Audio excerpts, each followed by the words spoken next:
The Biden plan starts with fixing Trump's testing fiasco. He'd make sure that all Americans have access to regular, reliable, and free testing. He'd double the number of drive-through tests, and he'd hire 100,000 or more contact tracers to make sure we're finding cases of the disease. The U.S. is struggling with a nationwide shortage of COVID-19 rapid tests. Long lines and shortages of COVID-19 testing kits are plaguing Northeast Ohio. Well, the holiday season is coming to a close, and after gathering with family and friends, many people are looking to get tested for COVID-19. But supply chain issues and lack of supplies have many Virginians unable to get their hands on a test. The COVID-19 pandemic is putting a strain on just about everyone, and officials are increasing efforts to combat the surge in Omicron infections we are seeing across the country. But yet frontline workers are burnt out, and Americans are still scrambling to find tests. Everyday lines. At 5, we told you about a shortage of rapid tests in Chicago, but it's not only a problem here. Indiana is putting new restrictions in place for who can get one because of a shortage there as well. Chances are when you're driving around Huntsville right now, look at the pharmacies and you're going to be seeing a lot of signs that say COVID tests sold out. In fact, that was the posting on this CVS sign all day until they just changed it 10 minutes ago. And that's because before the holidays, those at-home COVID tests were flying off the shelves. And now pharmacies like CVS and Star Discount are completely sold out. As Christmas weekend wraps up, a surge in coronavirus cases is continuing nationwide.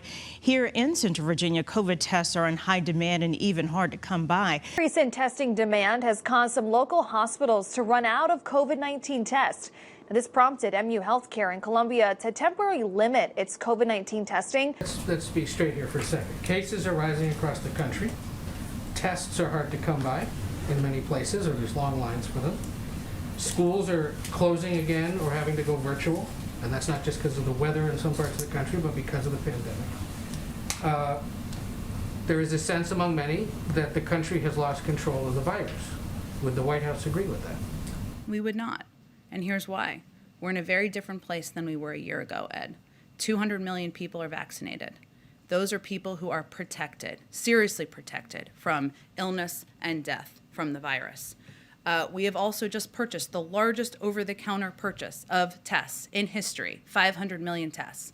That builds on the fact that we have already distributed 50 million tests back in December to rural health centers, to community health centers. The fact that we have 20,000 sites across the country where you can get free tests. The fact that next week people can get reimbursed for their tests, and we are going to continue to build on that.